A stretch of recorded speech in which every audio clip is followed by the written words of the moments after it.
Apa ini? Ya lagi pakai kerudung. Ngapain belum gini? Ya karena sekarang saya mau ngejelasin maksudnya agama Islam Nusantara. Oh, ya. Halo semuanya, perkenalkan nama saya Putu Gajah Iswari, absen 34. Halo, nama saya Karin Anda Widianingsih, absen 14.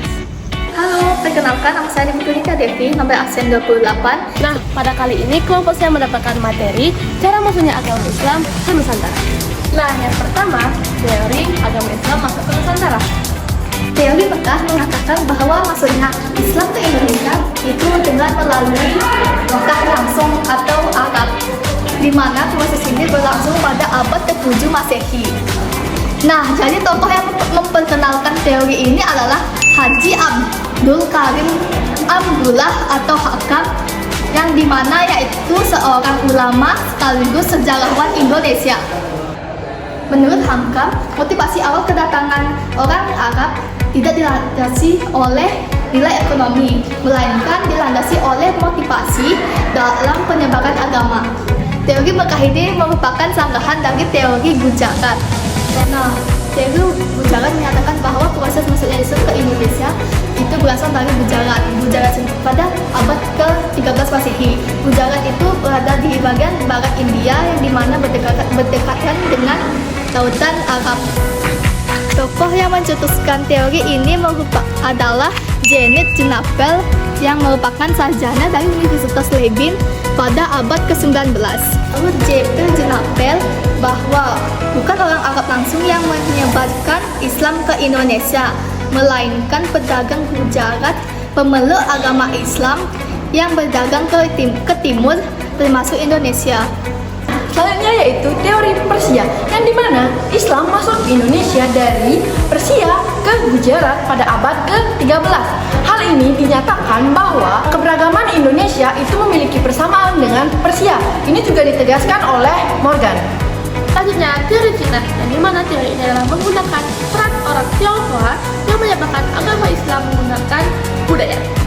Selanjutnya adalah cara-cara masuknya agama Islam ke Nusantara.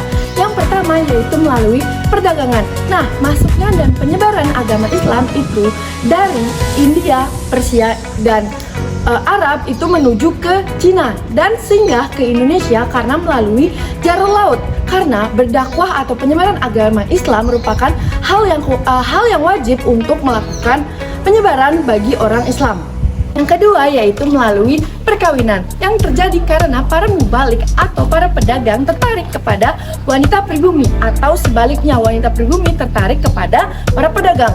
Nah, dari hal tersebut para wanita pribumi itu menganggap bahwa para pedagang tersebut memiliki status yang tinggi. Nah, terjadilah perkawinan. Nah, contohnya itu adalah Maulana Ishak dengan Dewi Sukardadu, yang dimana mereka menikah dan memiliki keturunan. Nah, keturunan tersebut akan masuk Islam. Nah, melalui hal tersebut terbentuklah komunitas atau masyarakat Islam. Nah, yang ketiga atau yang terakhir yaitu melalui tasawuf. Para tasawuf biasanya memiliki keahlian-keahlian khusus.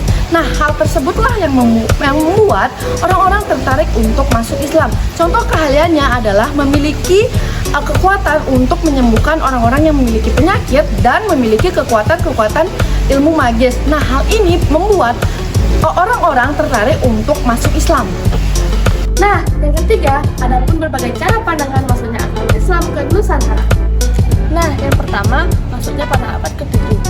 Nah, Raja Tasbih mengumumkan niatnya untuk menyerang Koling yang diperintahkan oleh Raja Singa, di mana Raja Tasbih atau Tasbih ini berasal dari Arab, sehingga Raja Tasbih diperkirakan Raja Arab.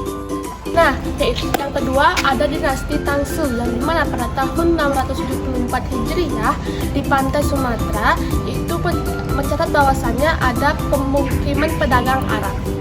Selanjutnya pada abad ke-8, yang dimana berita Jepang menceritakan perjalanan Pendeta Kansin, yang dimana pada tahun 1784 Hijriah di pelabuhan Kanton, Tiongkok, yang dimana telah berlabuh kapal tasbih dari Arab, yang kapal tasbih itu akan singgah di Kepulauan Indonesia. Nah, pada abad ke-9, Sindi menceritakan bahwasannya ada perpindahan orang-orang Muslim dari Kanton ke Kedah dan Palembang. pada abad ke-10 yang dimana dinyatakan oleh ahli sejarah Sartono Kadirjo pada tahun 1913 Hijriah di Siak, Sumatera Utara bahwasanya ada perkampungan Muslim. Pada abad ke-11, buktinya di lereng Gresik ditemukannya pemakaman wanita bernama Fatimah binti Maimun pada tahun 425 Hijri. Nah, masuk ke abad 13. Nah, ke abad 13 ini masuknya agama Islam ke Indonesia itu dengan didasarkan oleh sebagai berikut. Nah, yang pertama itu berita Marco Polo. Marco Polo ini adalah perjalanan perdagangan dari Italia pada saat pulang dari Tiongkok. Nah, selanjutnya ia singgah ke Perlak. Nah, yang dimana pada saat itu Aceh pada tahun 1292 Masehi mencatat bahwasanya di sana sudah banyak orang yang menganut agama Islam.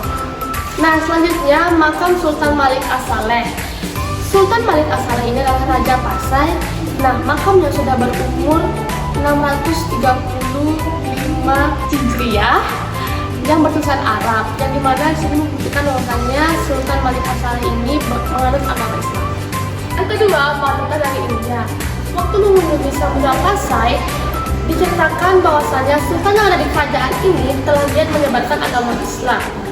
Nah, pada ke-abad 14 ini, maksudnya dengan cara ditemukannya dua batu nisan yang berusia tahun 1380 Masehi dan 1389 Masehi di Mojokerto, Aceh Utara.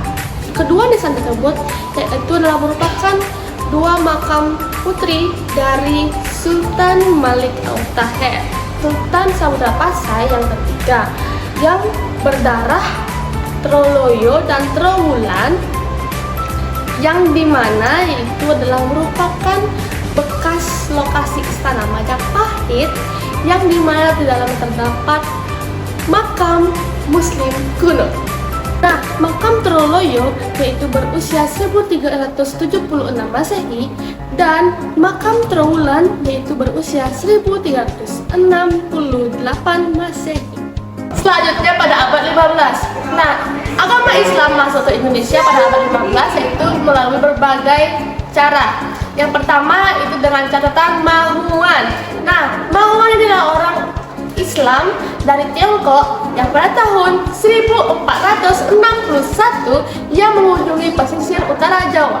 Nah, pada tahun 1491 Mahuan membuat buku Yin Yai Sing Lan, yang dimana buku ini memperkuat pendapat bahwasannya agama Islam sudah dianut terlebih dahulu oleh keluarga Majapahit sebelum dianut oleh penduduk pesisir. Nah, yang kedua itu adalah Gresik terdapat makam Malik Ibrahim yang meninggal pada tahun 1419 Masehi. Nah, yang dimana makam ini membuktikan bahwasannya ada penduduk Islam di pesisir utara Jawa. Nah, pada abad ke-16 asini didasarkan pada keterangan Tom Pires yang ada dalam bukunya yaitu Suma Oriental.